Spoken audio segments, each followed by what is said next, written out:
Next part में आपका स्वागत है। चलिए कहानी शुरू करते हैं। तो जैसे कि मैंने पहले पार्ट में बताया कि भाई इसके सर पे खून सवार हो चुका होता है और ये अपने जो नेक्स्ट टारगेट ढूंढ लेता है कि मुझे अमीर लोगों को मारना है, और ये अमीर एरिया भी ढूंढ लेता है कि कहाँ पे इसको मारना है। जिसका टारगेट होता है पहला, उनका नाम होता है ली ड्यूक सू, एक रिटायर्ड प्रोफेशनल 70 साल की उम्र के, जो अपनी वाइफ यून ओक के साथ रहते थे। ये पूरी उनकी दिनचर्या को नाप लेता है कि कब ये लोग कहाँ जाते हैं, क्या करते हैं, कब वापस आते हैं, कितने बजे सोते हैं, ये सब। तो सुबह 10 बजे ये सीधा इनके घर घुस जाता है और अंदर घर में घुसते ही सबसे पहले तो जो मिस्टर है इनको मारता है, जो अंकल है 70 साल के, और फिर इनकी बीवी की तरफ मारने की दौड़ता है। इनकी बीवी को बुरी तरीके से हथौड़े से पीट के मारकर वापस जो अंकल है उनमें थोड़ी बहुत जान बची होती है, लेकिन वो पूरी जान लेने के लिए चला जाता है और उनको जान से मार के पीछे हटता है। फिर ये उन दोनों को अलग अलग रखकर वहाँ पूरी सफाई करके, ताकि इसका कोई सबूत न रह जाए, सफाई करके वापस चला जाता है। तो अब ये नया है तो इससे गलतियाँ हो जाती हैं। तो ये जब वापस जा रहा होता है और आधे रास्ते में पहुँचता है तो उसको याद आता है कि चक्कू तो वहीं रह गया। तो ये जब वापस चक्कू उठाने जाता है और चक्कू उठाकर सोचता है कि क्यों ना इस जगह को थोड़ा सा चेंज करा जाए, यानी कि यहाँ का हुलिया, कि इस जगह को इस तरह दिखाया जाए कि यहाँ पे कोई चोरी हो रही थी, चोरों ने देख लिया कि बुड्ढा बुड्ढी ने उनको देख लिया और तभी उन लोगों ने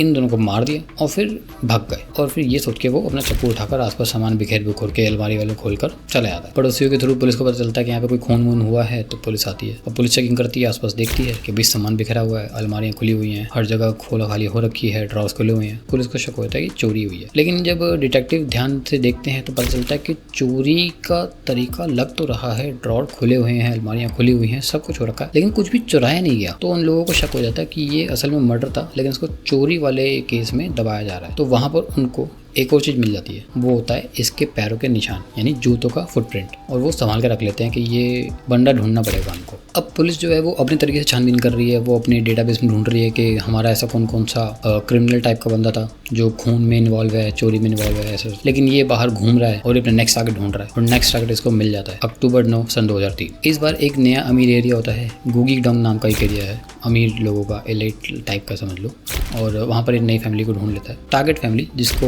ये मारने वाला है। तो इस पर जो टारगेट होती है वो होती है मो कांग, जो एक 85 साल की औरत है। लेकिन इस बार जो उसका काम है ना, थोड़ा सा और बढ़ जाता है, क्योंकि जब ये इस ओनर को मारता है तो पता चलता है कि इस घर में जो इनका बेटा रहता है उसकी वाइफ भी घर पे, और वो देख लेती है और वो उसको जोर से बोलती है कि मेरा पति और मेरा बेटा दोनों घर पे हैं, यहाँ से निकल जाओ टाइम से। वो रुकता नहीं है और वो बीवी को मारने के लिए निकल जाता है। तो वो मारने से पहले जो होम ओनर की जो वाइफ होती है उसको बोलता है कि मेरे सामने झुको, वो मना कर देती है। इसको और गुस्सा आ जाता है, ये बहुत बुरी तरीके से मारता है उनको। फिर ये इनके बेटे को ढूंढता है और पता चलता है कि इसका जो बेटा है वो थोड़ा सा मेंटली डिसेबल है, थोड़ा सही नहीं है, हैंडीकैप भी टाइप है, लेकिन ये फिर भी रहम नहीं खाता, ये उसको भी मार देता है हथौड़े से पीट कर। जब ये 3 खून कर चुका होता है, अभी इसके पति को ढूंढता है कि मैं इसको भी मारूंगा, लेकिन पूरा घर छान लेता है, पति नहीं मिलता। तो इसको समझ में आता है कि वो जो औरत थी वो असल में इसको डराने के लिए बोल रही थी कि इसका पति घर पे है, और वो झूठ बोल रही थी। फिर बाद में जब हस्बैंड घर पे आता है तो देखता है कि सब मरे हुए हैं, पुलिस आती है, पुलिस यहाँ पे छानबीन करती है, और फिर पुलिस को यहाँ पर भी फुटप्रिंट मिलते हैं सेम जो पहले वाली जगह पे मिले थे। पुलिस को समझ में आता है कि ये बंदा सेम ही है, इसको ढूंढना पड़ेगा तो किसी भी तरीके से। लेकिन यूब नाम का जो बंदा है तो शुरू ही हुआ था। अब ये अपना नेक्स्ट टारगेट ढूंढता है सैमसंग डोंग नाम के एरिया में, ये भी एक अमीर इलाका है, यहाँ पर एक अमीर घर ढूंढता है। इस वजह टारगेट ढूंढता है वो है 69 ईयर ओल्ड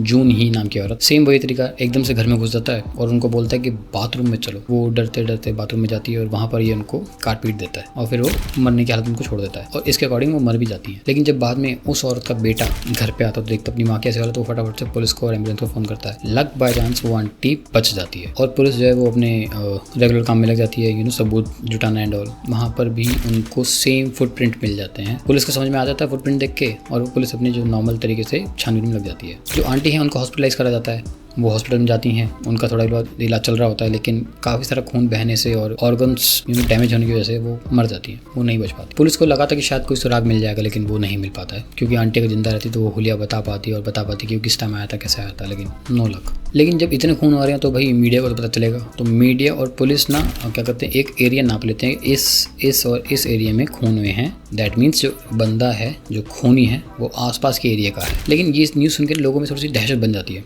तो पुलिस बोलती है कि इन तीनों खूनों में कोई भी समानता नहीं है, कोई भी सिमिलरिटी नहीं है, ये कोई एक बंदे ने खून नहीं करे हैं, सारे खून अलग अलग हैं, अलग अलग वजहों से हुए हैं, ताकि लोगों में डर ना बैठे। लेकिन पुलिस अपने काम में लगी हुई थी। अब यू अपना नेक्स्ट टारगेट ढूंढता है। नेक्स्ट टारगेट होता है 18 नवंबर सन 2003। इस बार जो एरिया है वो ह्यूडोंग का एरिया है, और ये भी एक अमीर एरिया है। इस बार ये जो अपना नेक्स्ट टारगेट ढूंढता है ये होती है 87 ईयर ओल्ड जॉन सुक, और ये काफी ज्यादा मतलब बूढ़ी होती है, तो ये अपनी अपनी मास्टर बेडरूम में रहती है। जब ये घर में घुसता है तो उसको लगता है कि वो आंटी दिखेंगी, लेकिन आंटी की जगह इसको दिखती है हाउस कीपर वाली औरत। ये इसको चक्कू दिखा के बोलता है कि मैडम का है। ना चाहते हुए भी इसको मैडम की तरफ लेके जाती है जो मास्टर बेडरूम में बैठी होती है, और वहां पर जाकर ये उस औरत पे हमला करना शुरू कर देता है। लेकिन अंदर जाने के बाद उस औरत पर हमला करने से पहले ये भी देखता है कि वहां पर एक साल का बच्चा बैठा हुआ है, यानी कि अपने पालने में पड़ा हुआ है, लेकिन ये उसकी भी कदर नहीं करता और ये उस बूढ़ी आंटी पे हमला करना शुरू कर देता है। जैसे ही ये बूढ़ी आंटी पे हमला करता है उसी टाइम वो हाउस कीपर उस बच्चे को लेकर भागती है बाहर की तरफ, मेन गेट की तरफ, लेकिन वो इतनी तेज नहीं भाग पाती और ये उसको पकड़ लेता है। ये जानबूझकर उस औरत पे यानी कि हाउस कीपर पे वार करके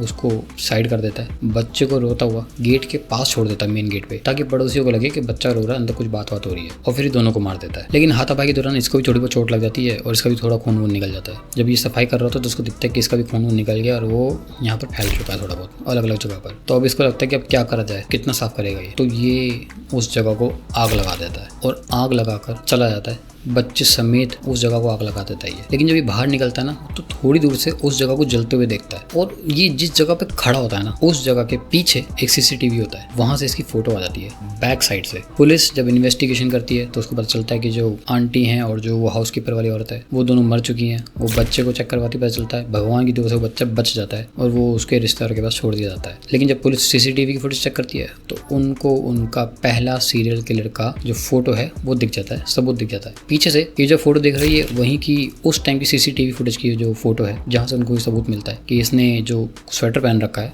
अपने ऊपर खून की छींटे छुपाने के लिए, और इस स्वेटर भी इसने उसी जगह से लिया था जहाँ पर इसने उन लोगों का खून करा है। लेकिन अब यू को लगता है कि भाई जब न्यूज़ में भी काफ़ी आ गया और पुलिस भी बहुत तेज़ी से पकड़ने में लगी पड़ी है तो इस चीज़ को थोड़ा सा होल्ड कर दो। वो रुक जाता थोड़े टाइम के लिए और वो अपना जो है ना स्टाइल चेंज कर लेता है, कमाने का, रहने का और खून करने का भी। अब वो किसी तरीके से ना पुलिस की नकली वर्दी बनवा लेता है और रेड लाइट एरिया में जाता है जहाँ पर एस्कॉर्ट सर्विसेज ज़्यादा होती है, और वहाँ पर लोगों से ना हफ्ता लेना शुरू कर देता है और काफ़ी टाइम तक ही चलता है। अब ऐसी जगह पर आप समझ रहे हो कि भाई कोई पुलिस से ये तो पूछेगा नहीं तू असली है या नकली है, उनको बस पैसे पकड़ा के अपना काम निकलवाना है, तो वो उसको पैसे दे दिया करते थे। इसके बाद थोड़े अच्छे पैसे बन जाया करते थे और इस तरीके से ना इसने एक थोड़ा पैसा अच्छा इकट्ठा कर लिया और एक अपार्टमेंट किराए पे ले ली वहीं पे आसपास एरिया में, और ये वहाँ पे आराम से रहने लगा। तो इसका फिर रोज का हो गया कि भाई नकली पुलिस वाला बनना है, पैसा लेना है, फलाना फलाना एंड और। इसी बीच में इसकी एक लड़की एस्कॉर्ट सर्विस वाली गर्लफ्रेंड बनती है, एक्चुअली में 2-3 बनती हैं, और इसको सभी से प्यार हो जाता है। तो उनमें से 1-2 को ये शादी के लिए पूछता है कि क्या तुम मुझसे शादी करोगी, और वो साफ साफ मना कर देती है, क्योंकि ये उनको ये तो नहीं बताता कि मैं खून करता हूँ लोगों के, लेकिन ये बता देता है कि भाई मैंने